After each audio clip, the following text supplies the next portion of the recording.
거의 가족이에요. 집사람 보는 것보다 여러분 보는 게 더 많아.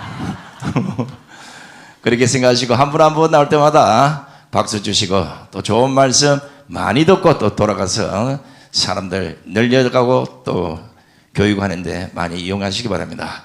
자, 먼저 우리 헌법학자 김학선 교수님부터 모시겠습니다. 어디 갔어요?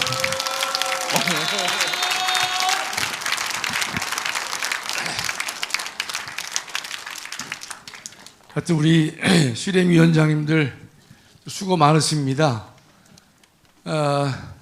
서울, 경기, 인천에 계신 분들이야 좀 난데 지방에서 먼 길 마다하지 않고 늘 100% 출석하시는 위원장들 뵈면 정말 감사하다는 말씀밖에 드릴 게 없습니다. 제가 몇 년 전에 처음으로 전광훈 목사님을 뵀었을 때 지방에 몇 군데를 들린 적이 있었어요. 근데 이제 목사님 테이블에 고기를 이제 누가 구워주시더라고요. 그래서 저는 그 교회 권사님이 하신 줄 알았는데 나중에 보니까 목사님이 하시는 거예요. 그래서 이 조직은 다 목사님들이 하시나. 저는 처음에 장두익 목사님을 저는 집사님인 줄 알았어요. 운전하시길래 뒤니 보니까 운전하시는 분도 목사님이시더라고요. 그래서 내가 저는 이제 교회에서 오래 이 성장을 했기 때문에 목사님들이 상당히 어렵잖아요. 정신적으로 어려운데 다 목사님들이 계셔가지고 저는 하여튼 뭐 감사하기도 하면서도 불편한 점도 있고 뭐 그렇습니다. 제가 오늘은 이번에 노벨상을 받은 한강 작가가 쓴 글 중에서 작별하지 않는다는 것과 소년이 온다 이 두 개의 이제 책을 읽고서 소개를 하려고 했는데 오늘은 제가 그 중에서 첫 번째 작별하지 않는다 제주 4.3 사건을 다룬 장편 소설인데 작별하지 않는다를 이제 간략하게 내용하고 문제점을 여러분께 나누어 설명드리도록 하겠습니다. 작별하지 않는다죠. 다음이요. 그 등장인물을 보면요. 경화라는 사람이 이제 주인공인데 경화. 그다음에 이제 친구가 인선입니다. 그 셋째 줄에 인선. 경화라는 사람은 어떤 사람인가 하면 5.18 학살과 고문에 대해서 책을 쓴 후유증으로 유서를 쓰고 삶의 작별을 생각한 사람이 이제 경화입니다. 그렇게 소설에 등장을 해요. 그런데 이제 이 경화라는 사람의 친구가 인선인데 인선이 아버지는요. 아버지는 제주 4.3 사건 때문에 15년간 복역을 합니다. 제주 4.3 수용인이죠.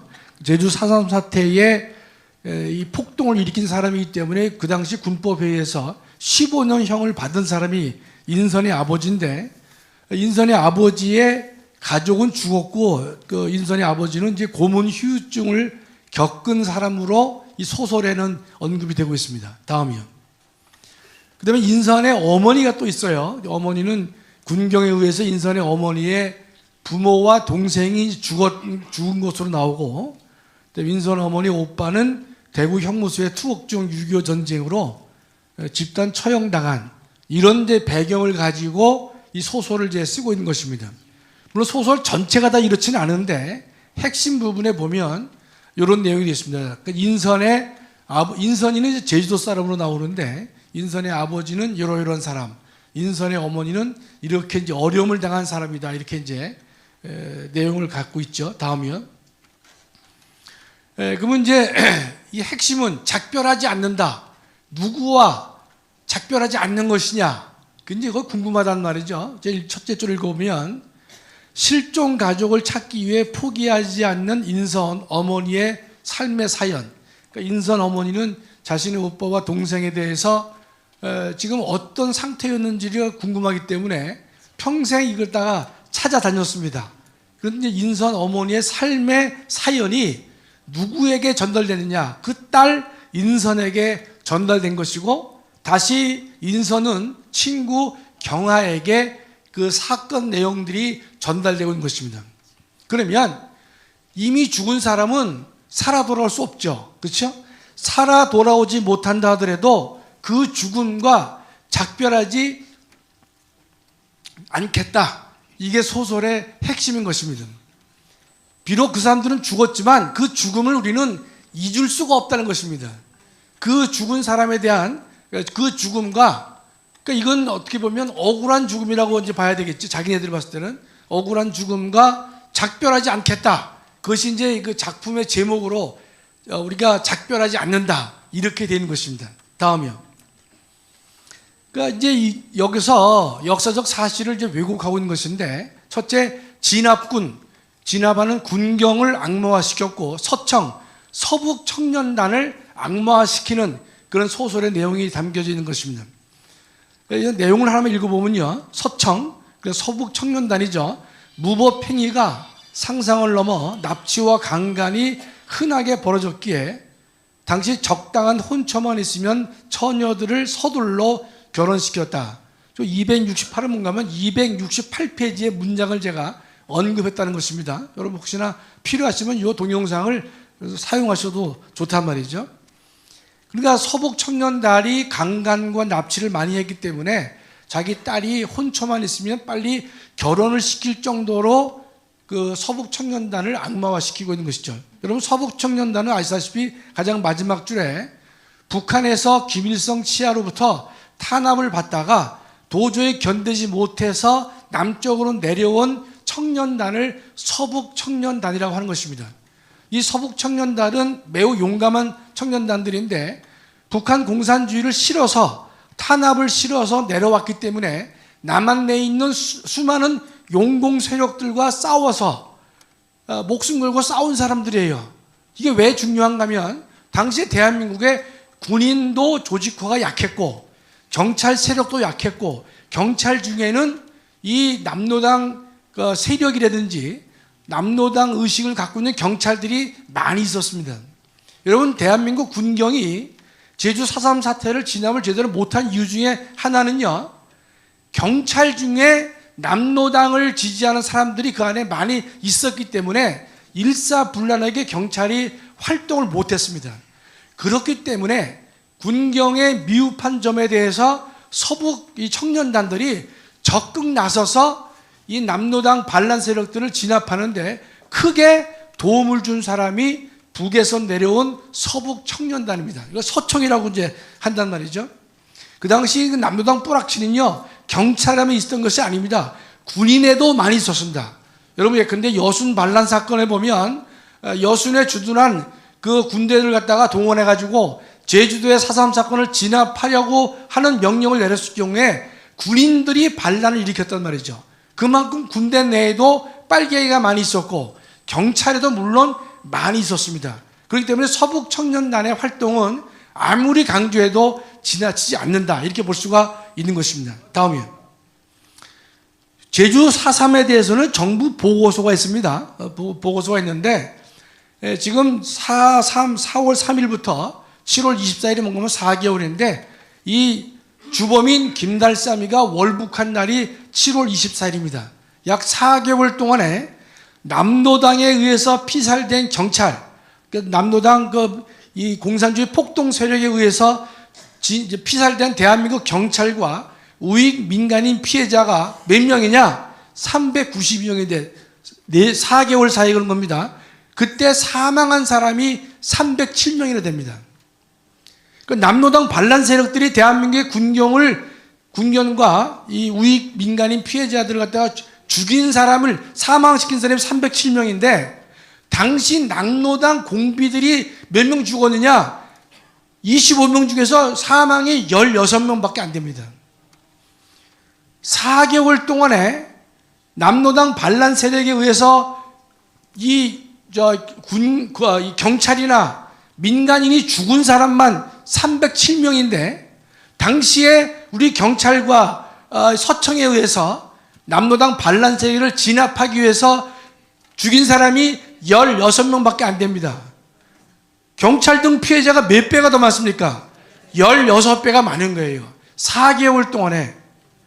이걸 가지고 예컨대 지금 대한민국의 군경을 악마화시키고 있는 것인데 이후에 피해자가 더 많아집니다. 그러나 요 4개월 동안에 왜 대한민국의 경찰과 민간의 피해자가 많으냐? 저들이 계획적으로 우리를 공격했기 때문에 그런 것이죠.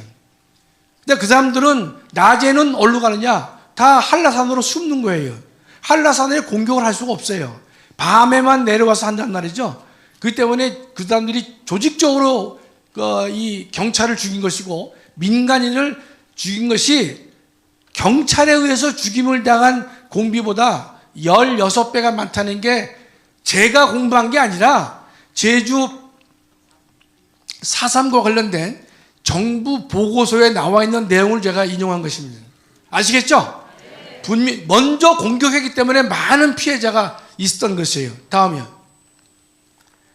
근데 우리가 이 책에 보면 48년 겨울에 3만 명이 살해했다 이런 글이 나옵니다. 그 뒤에다 맨 마지막에 썼죠. 317페이지라고 하면서 30만 명을 다 죽이더라도 공산화를 막으려는 미 군정의 명령이 있었다. 갓난 어린아이에게 아이머리에 총을 쏜 결과 10살 미만 어린아이가 죽었는데 1500명이 죽었다라는 문장이 317페이지에 나옵니다. 이건 팩트, 전혀 사실과 다른 얘기를 하고 있단 말이죠. 죽은 사람이 16명인데 4개월 동안에 이렇게 얘기를 하고 있단 말이죠. 어린애만 1500명이 죽었다라고 이 소설은 쓰고 있는 것이에요. 이 소설은 단순한 물론 픽션이지만 역사적 사실에 기초를 둔 이 소설이기 때문에 이렇게 마구잡이를 써서는 안 되는 것이에요. 그러나 저는 거짓말을 이렇게 하고 있는 것이죠. 다음이요. 우리가 이제 2024년 현재를 놓고 봤을 경우에 4.3 피해자가 한 14,000명, 15,000명 됩니다. 그랬는데 3만 명이 죽었다고 하는 것은 날짜된 숫자가 되는 것이죠. 이 군경에 의해서 교전 중에 죽은 남노당 반란 세력이 한 4,000명 됩니다. 전체를 따지면요. 근데 민간인 사망자가 한 1,800명 되는데 여기서 여러분 알아두실 게 뭐가 있냐면 이겁니다. 군경에 의해서 죽임을 당한 사람이 한 4,000명 되고 뭐 중요치는 않지만 그다음에 우리나라의 군경이 남노당 이 세력들에서 죽임을 당한 사람이 한 1,800명이나 돼요. 이게 왜 이렇게 숫자가 많아졌느냐? 이런 겁니다. 48년 4월 3일 날 폭동이 일어났지 않습니까? 그러나 제주도 일원에서 이 경찰이 진압을 제대로 못하는 겁니다. 여러분 48년에 이 4.3이 터졌지만 언제 진압되느냐? 54년에 진압되는 겁니다. 54년 9월에 그 제주도에 한라산 입산이 비로소 허용된 때가 54년 9월이에요. 얼마 걸렸습니까? 6년 걸렸어요. 6년. 완전히 진압하는데 그 사이에 뭐가 있었느냐? 6.25가 또 터졌습니다. 50년 6.25가 터지는 바람에 4.3 사건에 대한 이 진압이 제대로 안 되는 것이에요. 그렇기 때문에 이 피해가 이렇게 눈덩이 커졌던 이유는 6년간 걸쳐서 그들이 발악을 한 것이고 대한민국이 비상계엄을 선포해서 진압을 하려고 했지만 진압이 제대로 안 될 정도로 매우 위험한 상황이 바로 제주 4.3이 되는 것이에요. 이 4.3 사건을요, 이승만 정부가 이후에 제대로 막지 못했으면 분명히 대한민국은 공산화될 수밖에 없는 상황이었습니다. 이거를 예컨대 문재인이야 이 인간들이 이걸 왜곡해서 바꾸고 있는 것이죠. 다음이요. 다음. 근데 이 한강이라는 사람이 꿈꾸는 세상이 제가 좀 궁금했는데 이 문장을 보면 24쪽과 46쪽을 보면요. 99그루의 통나무를 제주에 심으려는 계획을 2번이나 얘기를 해요. 그러니까 통나무를 제주도에다가 99그루를 심겠다는 거예요. 그 제가 문장을 보면서 이게 이해가 잘 안 되는 것이에요. 아니 통나무를 갖다가 제주도에 심으려면 뭐 1,000그루를 심는다든지 2,000그루를 심는다든지 그런 말을 써야 되는데 딱 99그루의 통나무를 제주에 심으련다. 셋째 줄에 수천 그루가 어렵다면 99그루다. 계속 99이 나오는 거예요. 99그루의 마지막 줄에 통나무를 심으려면 땅이 얼기 전에 해야 된다. 전 그래서 아니 이 통나무가 뭔지 모르겠지만 보통 이 수천 그루가 어렵다면 1,000그루라도 심어야 된다. 100그루라도 심어야 된다. 이렇게 문장을 써야 자연스러운데 계속해서 99그루가 나오는 것이에요. 그래서 제가 딱 이 인간이 이런 거를 염두에 뒀구나 생각한 것이에요. 다음이요. 100% 맞는지는 모르겠지만 이 한강이란 사람의 작가의 세상은 머릿속은요 4.3 세력이 꿈꾼 세상은 북한식 통일 정권인데 북한이 여러분 48년 9월 9일 날 정권을 수립했습니다. 그렇기 때문에 계속 99이라는 말을 쓰지 않았겠나. 딱 맞는 얘기는 아니지만은 계속 수천 그루의 나무를 심어야 되는데 100그루를 먼저 심자가 아니고 다 99만 계속 나온단 말이죠. 그 다음에 이 책의 출판일이 2021년 9월 9일이에요. 우연하게도. 다음 보세요. 제가 확인했죠. 21년 9월 9일이 일세 지은이 한강이란 말이죠. 그래서 제가 지나친 생각을 하는지는 몰라도 출판일은 모르겠지만 그러나 계속 문장 중에 수천 그루의 나무를 심어야 되는데 통나무를 계속 99이라는 개성 단어를 두 번, 세 번 반복하는 것을 보면 작가의 이 정신적인 세계가 의심스럽다 이런 생각을 하는 것입니다. 다음이요. 자, 이 사람이 작별하지 않겠다는 것이 가족과 작별할 수 없다는 의미도 있겠죠. 자기 어머니의 친구 어머니의 뭐 아버지나 어머니다 이런 뭐 등등이 자기네가 딴에는 억울하게 죽었다고 보기 때문에 그 죽음과 작별하지 않겠다는 의미도 있겠지만은 제가 볼 때는 북한 정권을 위한 투쟁과 작별하지 않겠다는 의미는 없는지 이런 생각을 제가 해보게 된 것입니다. 다음이요. 그러니까 이게 소설이니까 픽션이지만 나름 사실에 기초해서 작성을 해야 되는데 태백산맥과 유사하게 이 글을 읽었을 경우에 정말로 그 피해는 상상을 초월할 것이다. 이 소설이 국내외적으로 이게 외국 소설이 아니기 때문에 대한민국 국민 모두가 다 쉽게 읽을 수 있는 소설입니다. 노벨상 중에서 우리나라 한글로 읽게 된 유일한 소설이란 말이죠. 이것이 외국어로 번역됐을 경우에는 국내외적으로 미칠 역사 왜곡, 부정적인 파장은 상상을 초월할 것이다. 우리가 아무리 떠들어도 이 한강의 소설 하나 때문에 제주 4.3은 뭐냐? 근데 이승만 정권이 부당하게 군경에 의해서 민중 항쟁을 하는 사람들 갖다가 학살한 것이다. 죽인 것이다. 이렇게 가도록 만들어주는데 크게 기여한 소설이 이 한강이다 이 뜻입니다. 다음이요. 군경과 서청의 명예를 훼손한 것이고 군인과 경찰과 서청이 마치 범행의 주체인 양 접근을 했단 말이죠. 다음이요. 빨리 마치겠습니다. 다음이요. 그렇다면 한강은 문재인 사상과 동일하거나 비슷하지 않는가 이런 생각을 해요. 우리가 알다시피 글 속에는 저자의 사상과 세계관이 고스란히 녹아있게 마련인 것인데 먼저 꿈을 꿨다는 이유로 제주는 처참한 죽음을 맞이했고 그 당시에 그들의 꿈이 우리의 꿈이라고 말한 문재인과 전혀 다르지 않다고 생각합니다. 다음이요. 요거는 한강과는 다른 문제인데 한강은 이미 끝냈어요. 제가 설명을요. 이제 제가 하나 소개해 드릴 게 뭐냐. 금년 5월 21일 날 이순우라는 인간이 무죄가 선고됐습니다. 이 이순우는 뭐냐. 49년 고등군법회에서 사형 판결을 받고 제주공항에서 처형된 인간인데 여러분 그 당시에 군법회에서 사형 선고를 받았고 사형이 집행된 것은요. 남로당 반란에 주동인물만 그런 겁니다. 주동인물. 그 다음에 징역 20년, 15년까지는 적극적인 인물들인데 이순우는 그때 사형 판결을 받아서 죽었어요. 그랬는데 이순우가 누구냐? 이덕구의 조카입니다. 그러니까 김달삼 다음에 2대 총사령관이 이덕구 아닙니까? 이덕구의 조카가 이순우예요. 그러니까 적극적으로 과담을 해가지고 사형까지 선고됐는데 이 이순우의 딸은 둘은 일본으로 밀항가고 다시 일본에서 북송선을 타고 북조선으로 간 그 가족들입니다. 근데 이 친구가 이번에 무죄가 된 거예요. 5월 21일 날. 통탄할리죠, 통탄할리. 셋째 줄에 보상금 9천만 원 받는 거예요. 구원도 줄 수가 없는데 9천만 원을 받아요. 나라가 완전히 이게 거꾸로 가도 참을 수가 없는 일이에요, 이게요. 다음이요. 금년에 노벨 경제학상을 미국 교수가 써서 받았습니다. 노벨 경제학상에 보면 이승만과 박정희가 있었기에 오늘의 대한민국은 가능했다. 그게 노벨 경제학상의 주요 내용입니다. 그러니까 우리가 항상 우리 전 목사님도 이승만이 건국했고 박정희가 부흥시킨 나라다. 그건 피할 수가 없는 사실인데 누가 증명하고 있어요?